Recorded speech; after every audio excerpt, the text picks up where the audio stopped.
Hello, and welcome to Houston's George Bush Intercontinental Airport. Today we are flying on one of United's beautiful Boeing 787-9 Dreamliners to San Francisco. Our journey begins where the previous leg left off, at the Terminal D Skyway Station. Terminal E is quite a ways from the station, so let's get to it.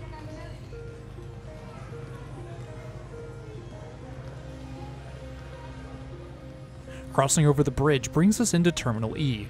Terminal E houses the customs and international arrival screenings, in addition to the usual domestic traffic. The terminal itself is laid out with a main concourse and two secondary branches that house the majority of the gates. Our gate, E4, is in the East Branch.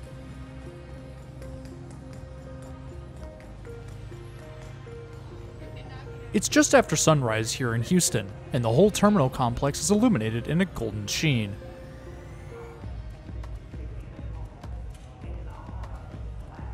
Gate E4 is towards the end of the terminal, and all signs around the boarding area show an on-time departure this morning.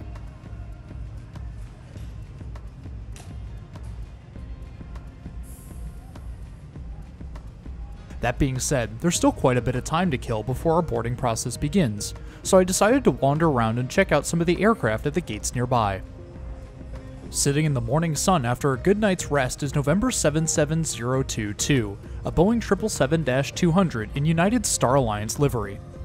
It's hard to realize just how large wide-body aircraft are until you're face-to-face with one and can truly get a sense of the scale. 777s are beautiful aircraft, and I had the privilege of being able to fly on one earlier this year from Dallas-Fort Worth to Miami on American. If you want to check out that video, click the link in the top right or in the description below.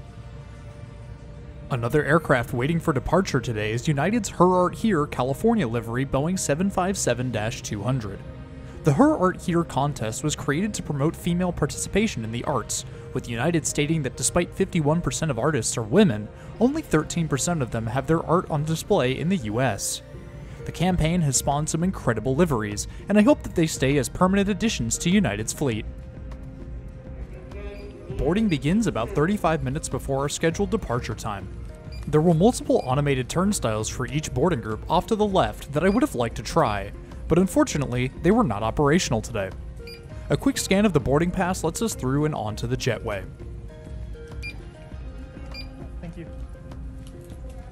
I was hoping to be able to get a good shot of our aircraft while on our way to the jetway, but unfortunately it was rather obscured by said jetway.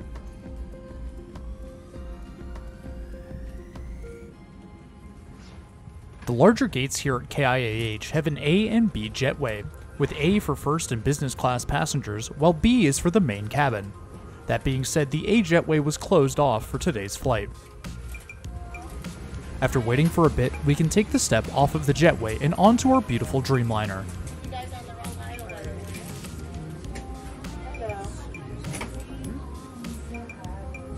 We're seated today in seat 20L, a window seat in the Economy Plus cabin. United operates their 787-9s in two layouts.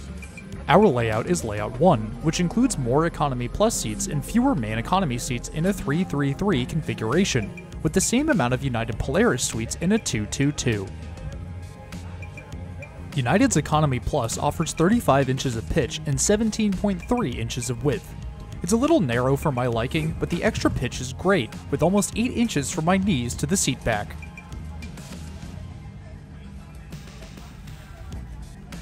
The seatback pocket is decently large and includes the safety card and a Hemispheres magazine. United seems set on continuing to offer in-flight magazines even throughout the pandemic. The tray table folds down from the seatback and is decently large, with the ability to translate closer to the user. However, it lacks the standard cup holder. Just below the entertainment screen is a USB port for charging and a headphone jack. Above the seats in each row are LED lights and air vents, although the lights have to be operated through the seatback screen, which is a bit annoying.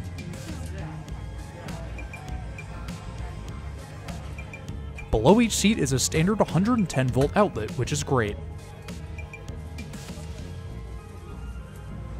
One of the coolest features on board a 787 are the incredible windows. Boeing designed the Dreamliner with larger windows and created a new tinting system instead of the standard blinds. The window has 5 settings for how much light the passenger wants in, which allows for all windows to be dimmed while still allowing for passengers to look outside.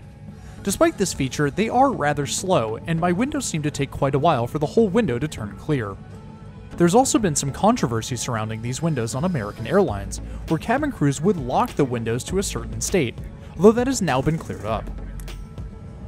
As we sat waiting for our turn to push back from the gate, the Her Art Here 757 was pushed back, giving us an even better view of that incredible livery.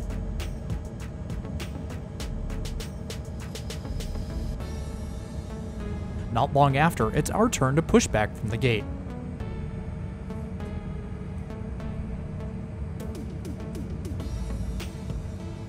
IAH is busy this morning, with the company 767 and 737-700 taxiing past as our pilot starts up engine number 1.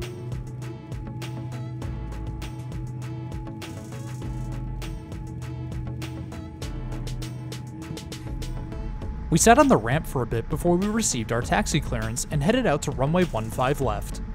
Got a 1555 heavy, Houston going, runway 15 left, to Whiskey Bravo, hold short, Whiskey, Whiskey.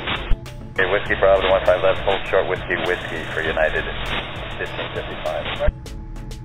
We've got quite a long taxi ahead of us, so why don't we take a look at some stats about our aircraft. Taking us to San Francisco today is November 45956, a Boeing 787-9 Dreamliner delivered to United back in July of 2015. Each 787-9 is powered by two GE NX-1B engines. Each GE NX produces 71,000 pounds of thrust for a total of 142,000 pounds. 787-9s have a total length of 206 feet 1 inch, with a wingspan of 197 feet 3 inches. Each 787-9 has a maximum range of 7,635 nautical miles, with a cruising speed of 561 miles per hour, or Mach 0.85, at an altitude of 43,000 feet. The 787 Dreamliner was the first of the next generation of aircraft, with 20% more efficient engines and a construction of 80% composite materials by volume for a lighter, stronger airframe.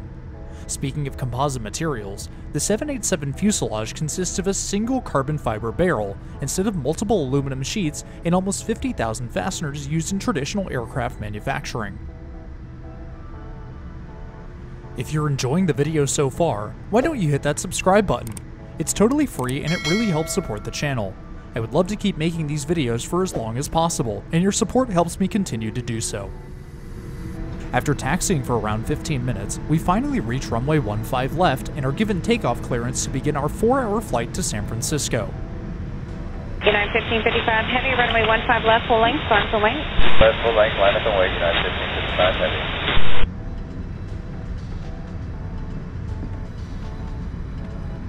55 heavy, RNAV JLO, runway 15 left, clear for takeoff.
As Houston disappears behind us, we can turn our attention to the in-flight entertainment for today.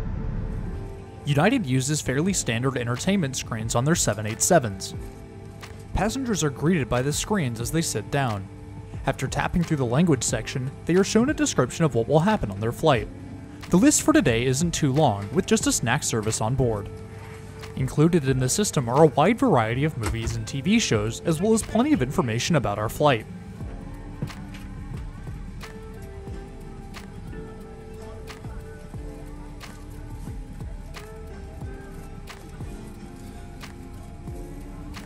United also includes a relax mode, which will cycle through the maps and other information while playing a variety of music or other sounds.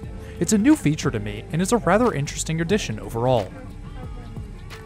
Our flight ascends out of Houston, and soon enough we break through the cloud cover into a clear blue sky, and do some light cloud surfing while we're at it.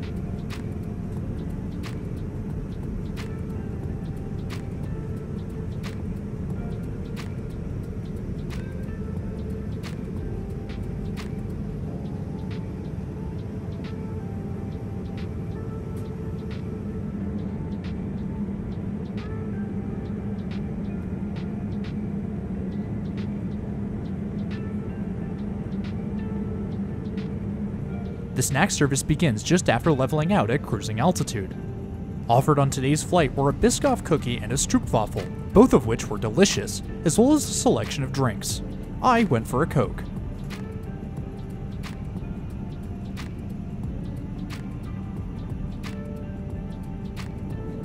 Let's take a look at the bathrooms on board.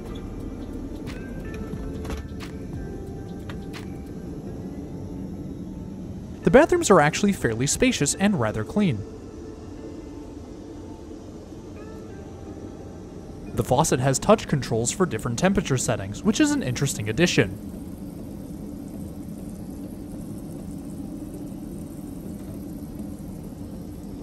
The soap and paper products are well stocked.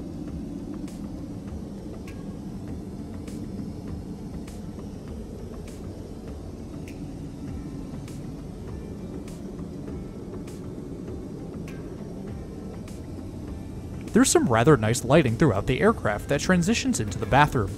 On the mirror is an LED strip for general lighting, while a blue aura emits from the gap where the fuselage meets the ceiling. Overall, it's a very nice bathroom, so props to Boeing for the great design and to United for keeping it well maintained.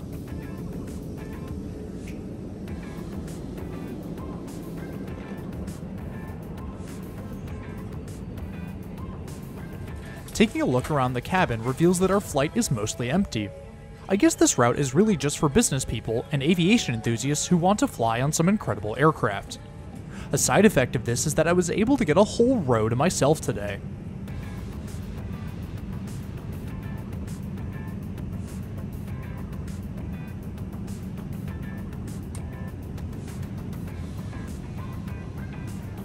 The second drink service comes as we're in the middle of Arizona airspace. This time there were no snacks, but I did opt for another Coke.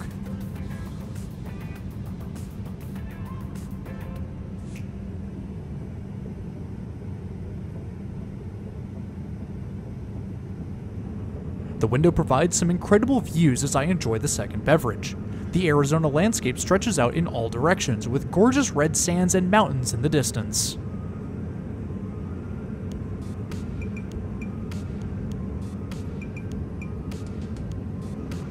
Soon after, we scale the Sierra Nevada mountains and begin our descent into San Francisco.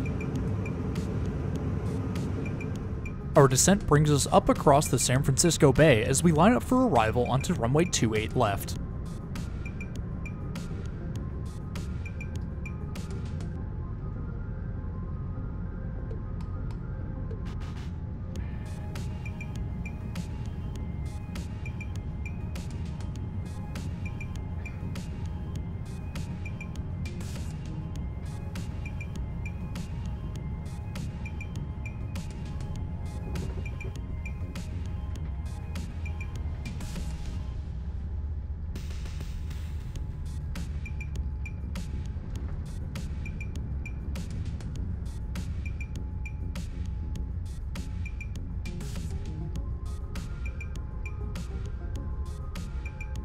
After a buttery smooth landing from our pilot, we break off from the runway and taxi to Gate Golf 1.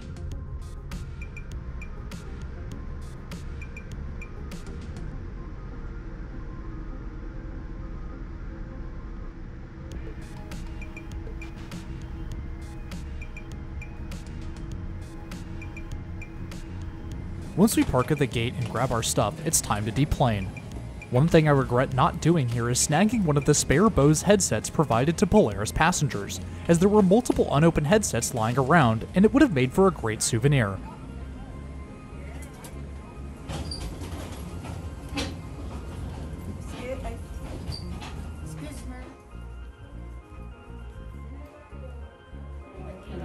One of the great things about SFO is the abundance of windows around the gates, and of course I couldn't help but gawk at our gorgeous aircraft. The 787 has been one of my all-time favorite aircraft ever since it was announced, and it's truly one of the best looking aircraft out there.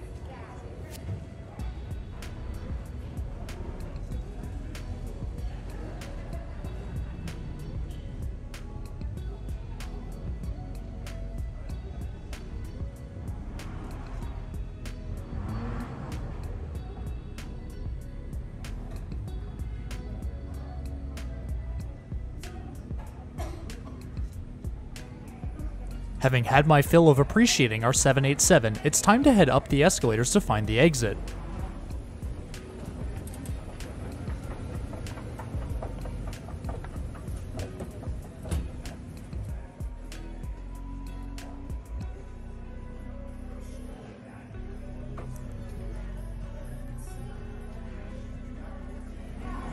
As we head up the last escalator to the air train, it's time to bring today's video to a close. Next week, I'll be back in Florida to take a ride on the Tri-Rail commuter service from Miami to Fort Lauderdale. If you're new around here, please hit that subscribe button. It's totally free and it really helps support the channel. We're getting closer to that 1,000 sub milestone, and I would love to be there by the end of the month. Also, hit that bell icon while you're down there so you never miss another video. But anyways, that's all I have for today. Thanks for flying with me, and I'll see you in the next one.